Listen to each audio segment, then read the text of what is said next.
Joining us live via Skype is Gentile, director of the documentary Erasing Family. The worst thing when you're a child of high conflict divorce is that you always feel like your parents' love is conditional.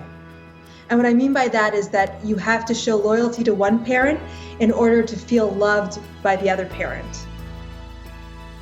My documentary, Erasing Family, follows young people who haven't been able to see a parent for years, sometimes decades, after a high conflict divorce.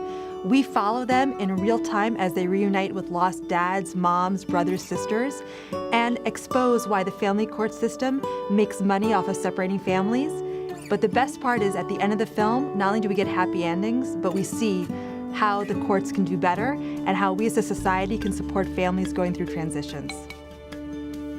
When children have both parents in their lives, they do better. We all know this. But it's a shame that we still have to debate this, and it's a shame that our politicians are not taking action to ensure that both parents have equal access to their children after divorce, separation, or in the case of never married parents. I'm sure like a lot of people find themselves in this space. I never set out to say I'm going to work in divorce. One of the blessings I had when I was making this film is that one day I get a message from someone who's here tonight. Her name is Tamara Judge. And she reached out and said, I want to know what I can do to help. The kids themselves, sometimes as young as the age of 7, were posting online, making their own YouTube videos, talking about how they couldn't see a sibling or a parent due to the family courts and how this was traumatizing them. And that's when I realized Erasing Family had to be told from the children's point of view. I want us all to go back to when we were kids and think of a time of when we saw our parents fighting or heard them fighting and how we felt.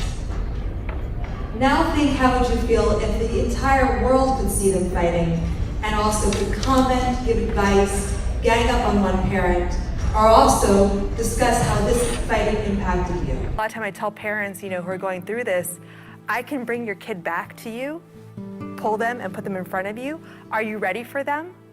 Luckily, my parents were able to heal after 20 years, and I'm able to accept them for who they are. And that's my message to kids. It's not saying your parents are perfect. Your parents aren't perfect, no parent is. But by accepting who they are, you can move forward and hopefully not make the same mistakes. We can't control what other people do, but we can control how we show up. And with a little practice, we can stop reacting and start creating a reality that we want to live in. So the law is pointless. Right. And the solution isn't throwing people in jail.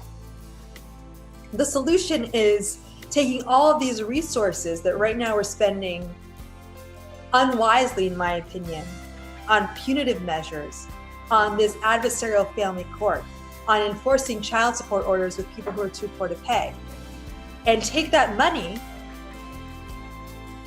and put it in towards helping families. Mediation that actually works.